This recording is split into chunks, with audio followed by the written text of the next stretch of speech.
Hello students, good morning all of you. बच्चों, आज हम लेके आए आपके पास एक नया article, laws of chemical combinations. देखिए, आपने पढ़ा 11th क्लास का, आपके पास फर्स्ट चैप्टर का some basic concept of chemistry का टॉपिक का हमारे पास चैप्टर का ये एक छोटा टॉपिक है, लॉ ऑफ केमिकल कॉम्बिनेशंस। बच्चों, आप क्या करते हैं कि भाई हमारे पास जितने भी केमिस्ट्री में सबसे इंपॉर्टेंट क्या है, केमिकल रिएक्शंस। और उन केमिकल रिएक्शन में जो सब्जेक्ट है केमिस्ट्री का, जो उसमें सबसे इंपॉर्टेंट है केमिकल रिएक्शन। उन केमिकल रिएक्शंस को करने के लिए हमें डिफरेंट काइंड्स ऑफ लॉ को पढ़ना पड़ता है, ठीक है। And these chemical reactions take place, these chemical reactions take place according to certain law, and these are called law of chemical combinations. And these different kinds of law of chemical combination, sorry. तो हमारे पास first है आपके पास law of conservation, law of conservation of mass. आपका पहला law कौन सा है भाई? Law of conservation of mass. And second is your आपके पास लॉ ऑफ आपके पास constant composition.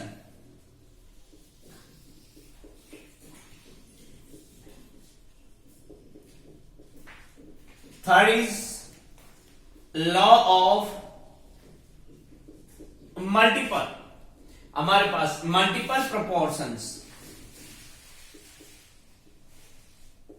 And fourth is your आपके पास law of reciprocal.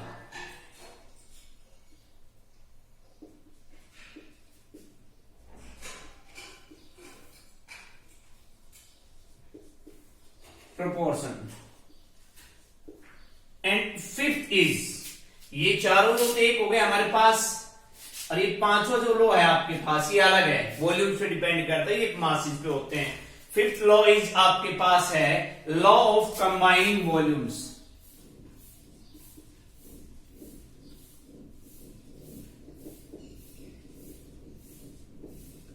Combining volumes किसकी हुआ हमारे पास? इसको कहा हमने गे-लुशियस लॉज। गे-लुशियस लॉ जो आपके पास होता है, गे-लुशियस लॉज हमारे पास किस चीज का? ऑफ वॉल्यूम की बात आ गई, ऑफ गैसियस वॉल्यूम्स। तो मैंने क्या कहा भाई, आपके पास ये जो लॉ ऑफ केमिकल कॉम्बिनेशन है ये किसके लिए डिपेंड है भैया? आपके पास केमिकल रिएक्शन में, ठीक है। और हमारे पास जो केमिकल रिएक्शंस होती हैं, वो केमिकल रिएक्शन जो आप पास takes place according to certain law, and these certain law are as law of constant of conservation of mass, law of constant compositions, law of multiple proportions and law of reciprocal proportions. अब जो आपके पास first four law है, चार हमारे पास, पहले जो first four laws हैं ये हमारे पास किस पे करते हैं, किससे रिलेशनशिप है ये भैया? मास से। जो पहले लो फर्स्ट, ये नंबरिंग दे देता भाई यहाँ पे 1 2 3 4 और ये पांचवा। तो जो चार लो है ये किससे रिलेशनशिप है हमारे पास भाई? मास से। और जो फिफ्थ लो आपके पास वो किससे रिलेशनशिप है आपके पास? वॉल्यूम से। First four is mass and fifth is your volume, ठीक है।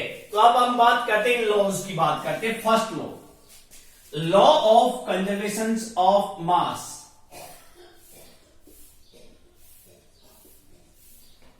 Conservation of mass, law of conservation of mass. भाई इसको सबसे पहले हमारे पास डील्स किया था measurement of reactant, to measurement किसके लिए? रिएक्टेंट एंड प्रोडक्ट्स में, किसमें? एक केमिकल रिएक्शंस के अंदर। इसको सबसे पहले किसमें किया? This can be deals, this law which deals with the study of reactant and product in a chemical reactions, या आपके पास, ठीक है। और केमिकल रिएक्शन में होगा तो उसको हमने क्या कहा था? Physical change. क्या कहा उसको, फिजिकल चेंज के अंदर। और फर्स्ट जो सबसे पहले इसको दिया 1789 में, इस लॉ को हमारे पास किसने किया भाई, आपके पास एक फ्रेंच केमिस्ट थे जिनका नाम आपके पास था, जिसको आपने बोला Antoine and Lavoisier, L Antoine and Lavoisier ने इसको 1789 में प्रपोज किया था, फ्रेंच केमिस्ट था। अकॉर्डिंग टू उनके क्या था कि in all physical and chemical changes, in all physical and chemical changes, the mass of reactant is equal to the mass of product। क्या कहा उन्होंने भाई कि in all physical and chemical changes the mass of reactant is equal to mass of the product, ये कहा। और according to this law, ये इसकी डेफिनेशन हो गई, किसकी, law of conservation of mass की। ठीक है, क्या हुआ भाई, इन ऑल फिजिकल और chemical changes the mass of reactant is equal to the mass of the product. और इसी पे कहा गया कि इसके अकॉर्डिंग क्या हुआ हमारे पास, there is according to this law there is no increase और डिक्रीज, इसके अंदर नो इंक्रीज और decrease in the total mass of matter. इसके अकॉर्डिंग क्या हुआ, इस डेफिनेशन के अकॉर्डिंग क्या हुआ भाई कि according to this law the total mass of matter not increase and not decreases, ना वो बढ़ा और ना वो आपके पास घटा, कब, ड्यूरिंग ए फिजिकल और केमिकल चेंजेस, ये भी कह सकते हो। ठीक है, क्या कह सकते हो, ड्यूरिंग ए फिजिकल और chemical changes the mass of a matter, ये आपके पास प्रोडक्ट रिएक्टेंट का बोला आपने, तो ये किसके है, एक रिएक्शंस के है, रिएक्टेंट से क्या बना है प्रोडक्ट, ये किसकी रिएक्शंस है, और ये लिख रखा है मैटर किससे बिलोंग कर रहा है, केमिकल रिएक्शन से। तो भैया क्या कहा, according to this law the mass of reactant and product not increase nor decrease during any physical और केमिकल चेंजेस। तो इससे आपके पास क्या क्लियर हुआ कि मैटर कैन नाइदर destroyed, क्या पास can neither be created, neither be destroyed और क्रिएटेड। ये आपके पास एक न्यू डेफिनेशन आ गई कि matter can neither be created, neither be destroyed और क्रिएटेड। ये भी लिख सकते हो, matter can neither be created और डिस्ट्रॉयड। ठीक है, दो डेफिनेशन हो गई, पहली फिजिकल केमिकल चेंज, उन्हीं से हमने क्या निकाला कि मैटर है उसको नाम बना सकते हैं, नाम उसको खत्म कर सकते हैं। चलो इसको चेकआउट कर लेते हैं। इसके लिए आपके पास, तो ये आपके पास, इनको चेक करने के लिए हमें क्या करना पड़ेगा, हम इनके एक्सपेरिमेंट देख लेते हैं भाई हमारे पास कौन कौन से हैं। हम देखते हैं, पहले इसको एक्सपेरिमेंटली फाइंड आउट करते हैं। फर्स्ट एक्सपेरिमेंट नंबर फर्स्ट, किसके लिए, फिजिकल चेंज। अब आप लोगों ने क्या पढ़ा, दोनों पढ़े हैं भाई, फिजिकल और केमिकल चेंज, ये आपके पास है। तो हम पहले किसके लिए लेते हैं, फिजिकल चेंज के लिए एक्सपेरिमेंट ले लेते हैं। और फिजिकल चेंज के लिए जो एक्सपेरिमेंट है आपके पास, वो आपके पास लाइज हो रहा है, हमारे पास कौन सा लाइज हो रहा है भाई, आइस है, आइस। अगर हमने आइस को हीट किया तो किस में चेंज हो जाएगा बच्चों, वाटर में। आइस को जब आप हीट करेंगे तो किस में चेंज हो जाएगा, वाटर में। That is your physical change. जब हमारे पास कैसे किए, तो किस फॉर्म में है, ए पीस ऑफ आइस, ये तो हो गया आपके पास सॉलिड फॉर्म में, क्लियर है। और आपने उसको क्या किया, हीट किया है। हीट करते ही आपके पास क्या हो जाएगा, स्मॉल, हमारे किसके लिया, एक कोनिकल फ्लास्क में हमने क्या लिया, छोटा सा बर्फ का टुकड़ा ले लिया, ठीक है, आइस का। और इट इज वेल कॉक और वेल टाइट, हमने उसको वेटेड और बढ़िया तरीके से बंद कर दिया गया उसको, ठीक है। फिर आपके पास क्या गया, फ्लास्क को क्या गया, हीटेड, उस फ्लास्क को क्या किया गया, हीट किया गया। और वो किसमें चेंज हो गया, हमारे पास मेल्ट, आइस मेल्ट हो गई किसमें, वाटर में। और वाटर क्या है हमारे पास भैया, लिक्विड फॉर्म। क्या है आपके पास, लिक्विड फॉर्म है, और लिक्विड फॉर्म है आपके पास, चेंज हो गई तो आप इसमें आपके पास अगेन दोबारा हमने क्या किया, ये हो गया वाटर कन्वर्ट हो गया, इसका वेट लिया और इसका वेट लिया। तो ये देखिए सॉलिड से क्या चेंज हुआ है, लिक्विड में। तो फिजिकल चेंज तो हो गया आपके पास, सॉलिड किस में चला गया हमारे पास, लिक्विड में, क्योंकि आपने पढ़ा हुआ है मैटर में भी classified into two way, physical और केमिकल। फिजिकल के अकॉर्डिंग आप रीड इट सॉलिड, लिक्विड और गैस। क्लियर है। तो आपने क्या किया, फाउंड किया गया जब हमने दोनों को वेट किया गया, आइस थी तब और वाटर बना तब, तो दोनों का वेट क्या मिला हमारे पास, इक्वल मिला, हमें बराबर मिला। ठीक है, there is no change in their weights. तो दैट इज क्लियर कि फिजिकल चेंज एक्सपेरिमेंट हमारे पास, physical change has taken place. Experiment number 2 आपका सेकंड। अब एक्सपेरिमेंट सेकंड किसके लिए भैया, केमिकल चेंजेस।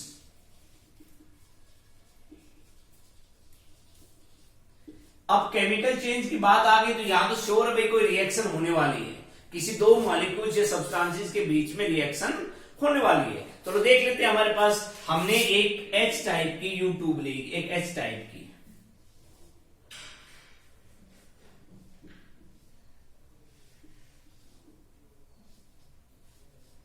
ले लिया आपने। एक में हमने इसमें डाला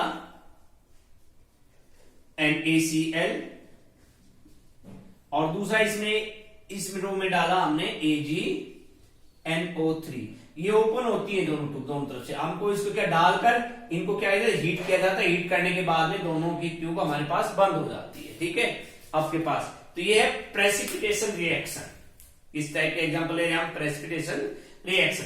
देखिए आपने इसको यहां से पकड़ा और इसको क्या किया, अपोजिट कर दिया, तो ये पार्टिकल इधर चले गए, ये पार्टिकल इधर हो गए, तो इसका मतलब रिएक्शन साफ हो गई, AgNO3 सिल्वर नाइट्रेट और किसके साथ मिल गया, सोडियम क्लोराइड, और आपके पास क्या बन गया, AgCl और NaNO3, सोडियम नाइट्रेट और सिल्वर क्लोराइड, ये आपके पास बन गया AgNO3 हमारे पास। देखिए लिखने की बात है, हमारे पास AgCl सॉलिड है, NaCl सॉलिड है। ठीक है, यहाँ पे सॉरी एक्वस, और Ag ये आप पास और ये एक्वस, ये आप पास रिएक्शन, ये दोनों मिल गए, ये इधर और ये इधर, और कुछ समय बाद आपने इनको क्या किया, दोबारा उसी सेम पोजीशन पे ले आए, तो जो इनका ये लेवल है यहां तक, ये लेवल, ये आपका क्या रहेगा, इक्वल रहेगा, इसके अंदर कोई भी चेंज नहीं आएगा आपके पास।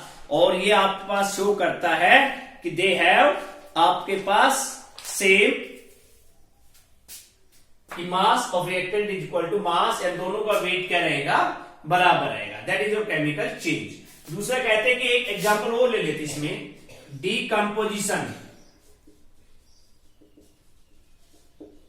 decomposition of mercuric oxide।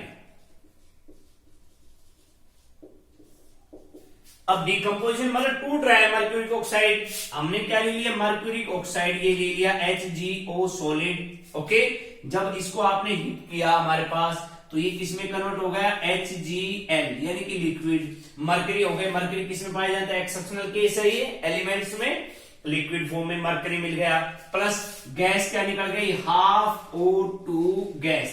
तो यहां सपोज किया गया, लेट अस सपोज दैट हमने क्या लिया, 100 ग्राम लिया आपके पास, ये लिया सपोज दैट 100 ग्राम, और 100 ग्राम लिया गया तो हमारे पास ये नियरली अबाउट ये बना 92.6 ग्राम। कितना बना हमारे पास, ये 92.6 ग्राम, और बाहर हमारे पास निकली 7.4 ग्राम ऑक्सीजन। देखिए जब हमने इन दोनों को जोड़ा तो इन दोनों का जोड़ भी कितना आया भाई, 100। तो इसका मतलब क्या हो गया, mass of the reactant is equal to mass of the product, and that's law will be proved. That is your law of conservation of mass. ठीक है, कि किसी भी फिजिकल क्वांटिटी या केमिकल फिजिकल और केमिकल चेंजेस पे mass of the reactant is equal to mass of the product. That is your first law of conservation of mass. Clear है। चलिए अब नेक्स्ट पे चलते हैं, हमारे पास सेकंड लॉ। केमिकल रिएक्शन से बात तो एक बात क्लियर हो गई आपकी कि भैया हमें बैलेंस करना है। अब सेकंड आपके पास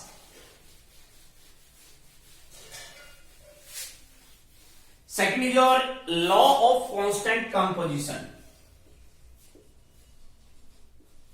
लॉ ऑफ कांस्टेंट कंपोजिशन। अब देखिए कांस्टेंट कंपोजिशन भी बोला है, या इसको डेफिनेट प्रोपोर्शन बोल देते हैं।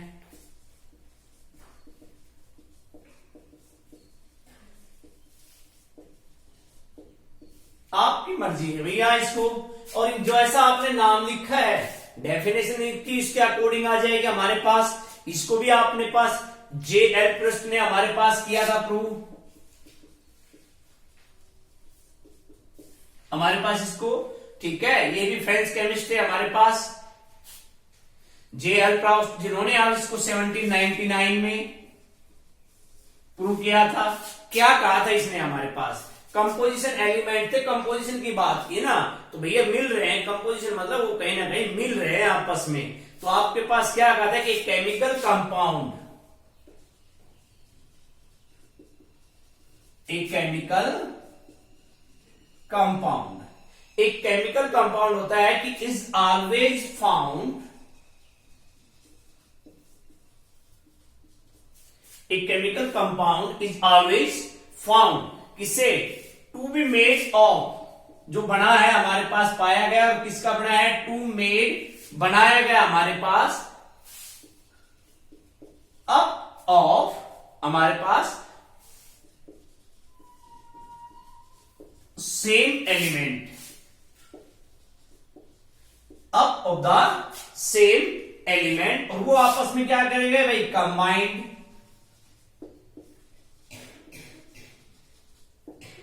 कंबाइंड टुगेदर आपस में, कहा, इन द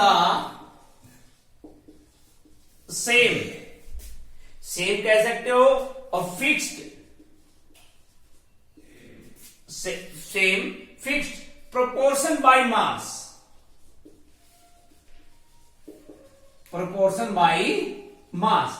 देखिए मास की बात कर रहे हैं, मैंने पहले आपको प्रूव कर दिया था कि 4 लॉ है ना हमारे, जो फर्स्ट 4 लॉ थे वो किस पे डिपेंड थे, मास पे डिपेंड थे। जो 5th लॉ था वो वॉल्यूम पे है। तो हम भाई बात किसकी कर रहे हैं, मास की कर रहे हैं कि भाई एक केमिकल कंपाउंड वो भी कोई पाया गया, ठीक है, और वो किस पे बनाया गया था कि सेम एलिमेंट, जिसमें एक जैसे एलिमेंट थे कंबाइन किए गए थे सेम फिक्स प्रोपोर्शन बाय मास में, अलग अलग लिए। फॉर एग्जांपल लेते हैं, फॉर एग्जांपल हमारे पास सपोज दैट, मान लीजिए प्योर वाटर है भैया, और ये प्योर वाटर किसका बनता है भाई, H2 एंड O2, और ये हमारे पास जो इंडिया है, रूसिया है, अमेरिका है, एक्सेट्रा जो मैनी कंट्रीज है, उनमें किस में पाया जाता है भाई, ये लेक, झीलों में पाया जाता है, वेल कुओं में पाया जाता है, और रिवर नदियों में पाया जाता है ना। तो वो आपके पास क्या होता है कि वो हमारे पास, चाहे वो अमेरिका में हो चाहे इंडिया में हो, प्योर वाटर है भैया, और उसका कंपोजिशन क्या है, हाइड्रोजन और ऑक्सीजन। कैसे है कंपोजिशन, हाइड्रोजन और ऑक्सीजन, और वो एक मास से, फिक्स्ड मास है उनका, चाहे वो कहीं भी हो। क्या रेशियो है, 1:8।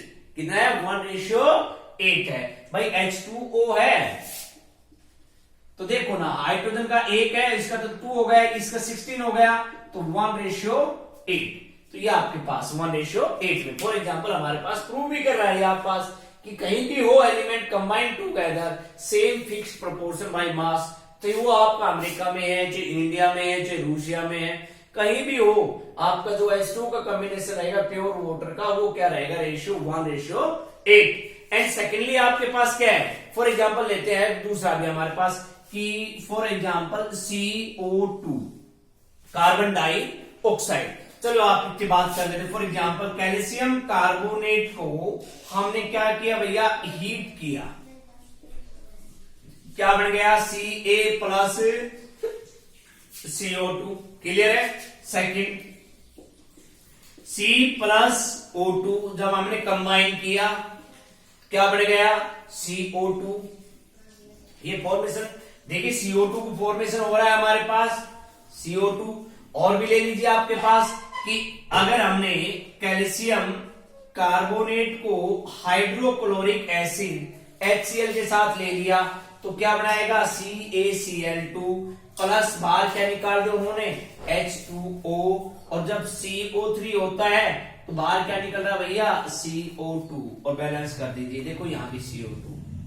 जब आपके पास CO2 तीनों कंडीशन में निकल रही है तो भाई इनका जो मास रेशियो है वो आपके पास 12:32, ठीक है। और अगर हम इसको थोड़ा सा कर लेते हैं 4 3 जा 12, 4 8 जा 8, तो 3:8, तो यानी कि क्या है वो हमारे पास same fixed proportion by mass